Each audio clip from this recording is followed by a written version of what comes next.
All right, so let's move on to work and power.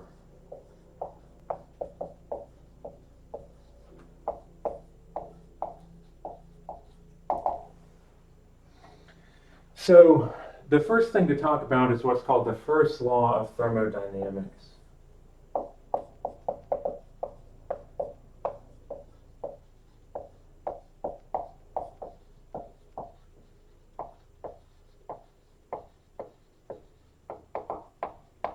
And this can be expressed in several different forms, and oftentimes you'll see sort of an abbreviated or simplified version of it. But what this says in words is it says that the change in energy of a system, that, by the way, is this delta E here. Delta, of course, means changing. E means energy, total energy, is equal to two things. Now, this is work.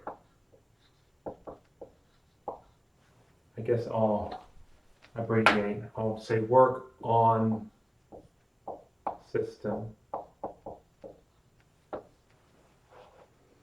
You have to be real careful about the signs of things here and about whether the system is doing work, because the system can do work. I remember I said that a person is a good example of a open system. You can do work, you can lift things, you can push things, etc.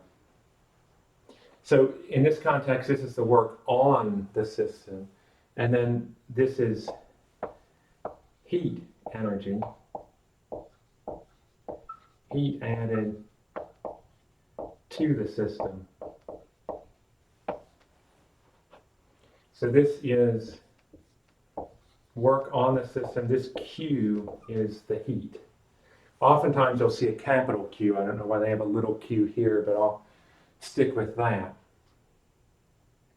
So what is heat? Well, heat is the macroscopic, the large scale manifestation of microscopic kinetic energy. So it's all these little molecules moving around. And so the faster the molecules are moving around, a collective or average way of describing that is the temperature. It's interesting to think about how fast molecules move around, like in the air. Like in this room now, it's about 75 degrees. And a given molecule, nitrogen molecule, for instance, will be moving um, like a kilometer, something like a kilometer a second around. And it's a very jagged sort of path because it's hitting all kinds of other little molecules. But that kind of motion, that collective motion by very large number, like Avogadro's number of molecules, is what's giving you this macroscopic idea of heat. But in the context we're looking at now, we're separating these large scale things, the mechanical things that you can sort of see at an everyday level, from what's going on at the microscopic level. So we think about work and this heat energy as being separate things. Now, sometimes you'll see signs different. Sometimes there will be a minus sign there because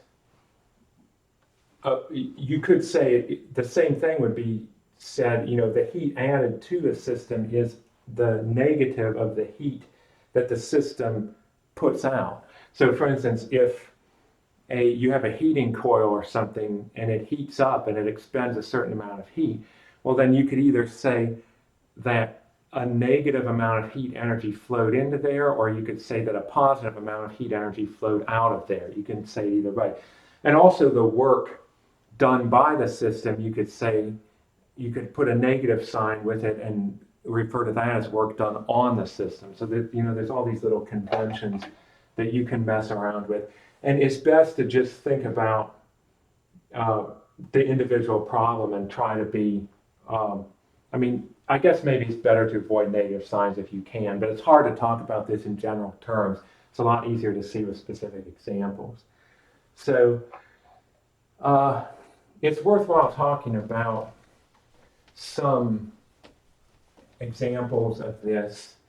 And so a particular special case would be if I have, so say I have a projectile and I launch it.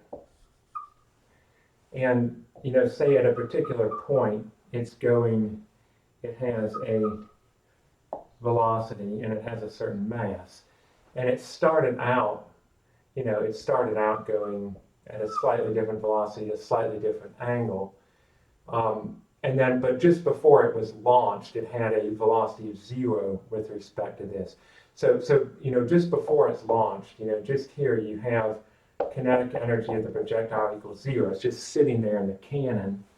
And then up here, it's 1/2 mv squared. So work has been done on this projectile. And it's been done in this particular case by two things. One is the cannon, or the charge of powder in the cannon. And the other is the gravitational force, which the whole time is pulling it down off what its ordinary trajectory would be there. So this would be the change in kinetic energy of the projectile is the total work that's done on it. And that's partly done by the powder, by the cannon, and it's partly done by the gravitational field. Now, in this case, if you're thinking about the projectile as the system, and that's what I am thinking about in this case, because here I'm assigning the 0 kinetic energy to it, and here I'm talking about the kinetic energy of the projectile itself, not about the cannon, because the cannon would recoil backwards, and the air would be disturbed by it, and various other effects it would have. I'm thinking about the system here, and it's not a closed system in this case because, it's not an isolated system, that is, because work is being done on it. Now, you could argue, well, there's also a change in heat. There should also be a Q in there because the projectile will be heated up. And, that's true, but it's as a good approximation would be to just, most of the energy is going to be in the kinetic energy. It's not going to be in the heat energy of this. Now, if the projectile itself has an explosive charge, then when it hits and explodes, that would be a more significant release of heat, I guess, and that would be, then the projectile would be doing work on its environment. So that's just a particular example of this sort of thing. Now, another example is if you're pushing and pulling things, and it's easiest actually to draw these. So pushing, pulling,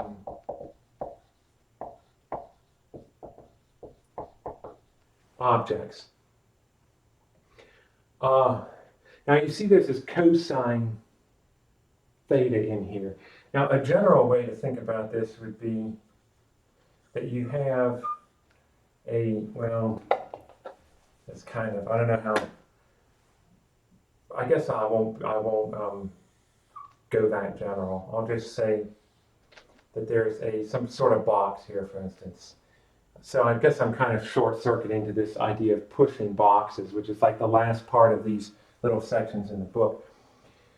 But if you're pushing something, like say a box, you've got a box down on the floor and you have to lean over to push it, you're not pushing quite horizontally. You're pushing downward somewhat too.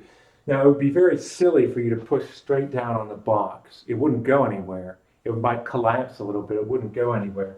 But so what this is telling you is that if you are going to push, so here I have an angle here, and I'm applying a force, and I'm drawing the force vector as being outside the object just for, if I was drawing a free body diagram, I would prefer to draw it like this. But the idea, you can understand what I'm talking about. You're pushing down at an angle on this box. Say it's a box that's about this big and you're kind of pushing it this way. So there's this angle here, and the amount of work that you do, so the amount of work, well, I can abbreviate that even. So work is done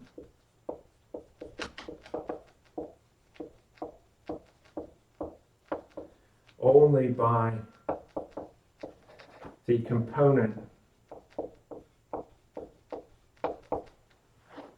of force in the direction of motion.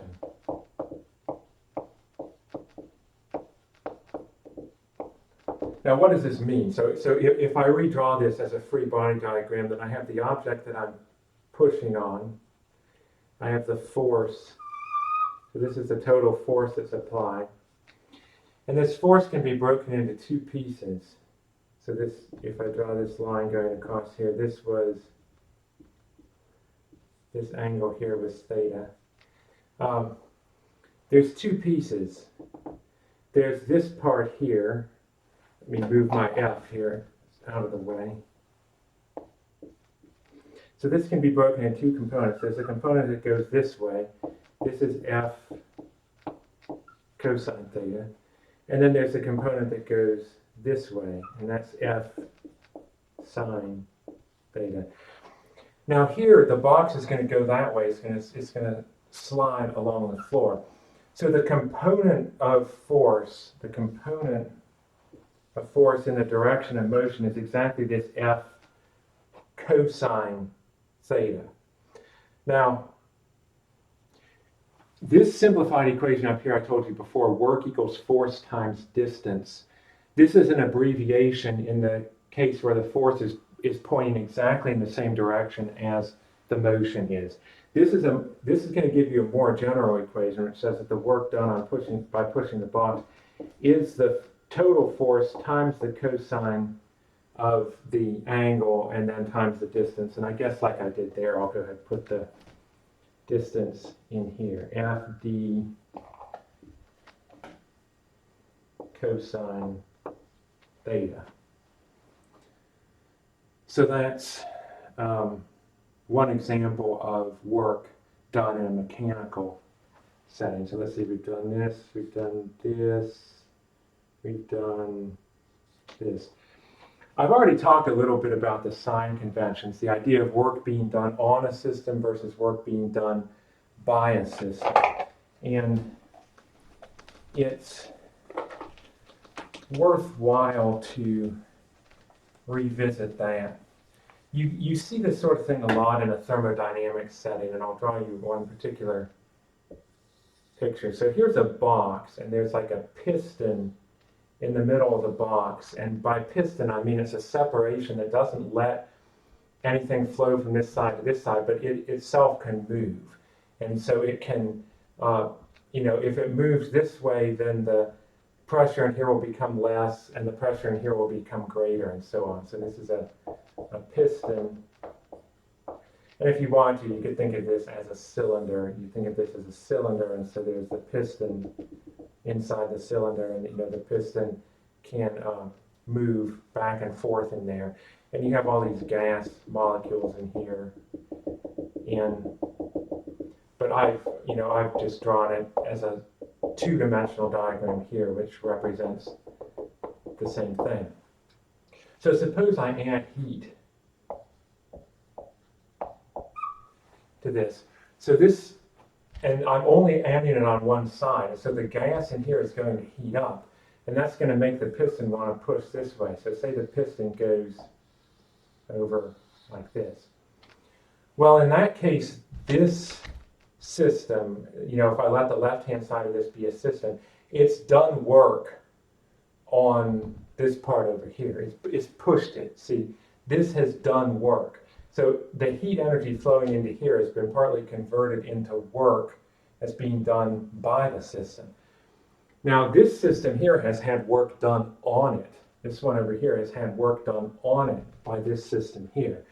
So whichever way you talk about, see, from the perspective of this side, the motion is in this direction, and so the work is being done by the system, so that would be a sort of a flow of energy out of the system toward this. So that would have, I'd say, a minus sign associated with it from this perspective. Whereas this one over here, the work is being done on the system. And so in that case, you would associate a positive sign with it using this convention here. So anyway, you can think about it from either perspective. It's just that you have to be consistent about what signs you're assigning to things, what you're considering to be work done by versus work done on a system. Now we get to power, and it looks like my marker is just about gone. I think, I don't know if this one's still, maybe this one still has a little bit more juice in it. So we're talking about power now. So in general, power is work per unit time. So work per unit time. Now the way the book expresses this is to say that power equals work over the amount of time that's elapsed. And so this is the P equals W over T. Now this works if you're thinking about average power. It's kind of like average displacement or average acceleration or something like that, where you're thinking about over a long period of time or over your entire time interval, what's the average power? If you wanted to know what the power was at any given instant, this would be a calculus thing. This would be a, dW dt. It's so it's how much work is being done per unit time, and then you are changing it. You're taking the time to be small. But here, so this works either for an average power or for a constant expenditure of power. A good example of this is a light bulb. So, the light bulb is going to be, this is a terrible light bulb, but it's going to be putting out about the same amount of power constantly. So a good way to tell how much work would be done by that light bulb would be to look at it and see what the power rating is. Say it's 60 watts. The book, so the book has work as sort of a italicized W, and then it has watts, the unit, like kind of looking like that. I'm just writing watts because I can't distinguish as well between the different W's the way I'm writing it. But say it's 60 watts, then the amount of work that you would do, that it would be the power, the 60 times whatever the amount of time involved is. And that would just be taking this equation, multiplying both sides by t. So you'd have the power times the time equals the work. That'd be another way to say it. Now the light bulb is putting out the same amount of power continuously. It's not, you could have a flickering light bulb and then it wouldn't be the same amount of power, but that would not be a prototypical case. So this is kind of what you expect for something like a light bulb. And then of course there are things that put out varying amounts of power. Like if you have your air conditioner set on a certain setting, then it will run until it gets down to that temperature and then it will go off. And then it gets up to a certain temperature and it goes back on again. And so if you were to take the average over the whole day by taking the total amount of work it did divided by the time, you wouldn't be getting the amount of power that the air conditioner was putting out when it was actually running. You'd be getting an average amount of power, which would be less because it would be averaging when it's actually running with the time it's off, when it's not expending any power at all. Okay, so there's one last thing to talk about here, and this is, the book did some examples with pushing boxes at different angles, and we already talked about pushing boxes, and there's really nothing new there.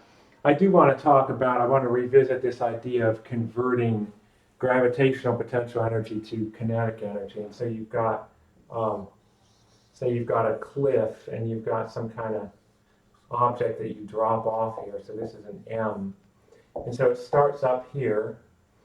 And so up here, the kinetic energy is 0. It started at the top stationary. And the potential energy is mgh, where h is this height here. And then it's going to get to the bottom. It's going to hit. So here it is hitting the bottom. And just the split second before it hits, or the instant that it hits, the kinetic energy is now going to be 1/2 mv squared, whatever v is. And the potential energy is going to be 0, provided that we agree that this starts out at 0. Now you could say, okay, well, but what is V? And what you could do then is you could work this out. Let's see if I have room to work it out here in the middle. If you have the height, so this will be, you remember we had this equation, x minus x0 equals v0t plus 1/2 a t squared.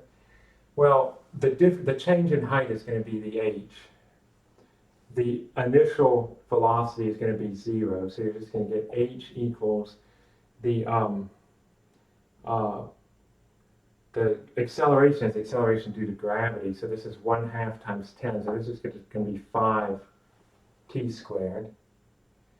And so let's cheat and say that your cliff is 5 meters tall. So let me just say for us, here h equals 5, and then if that's the case, it says 5 equals 5t squared, and so t equals 1. It takes 1 second to reach the bottom. 1 second to reach the bottom. Okay, well, how fast is it going? We had this equation, v equals the original velocity plus, this is plus at. Well, the initial velocity was 0. The acceleration is acceleration due to gravity, so this is 10. The t is 1, so this is just going to be 10. That's the velocity.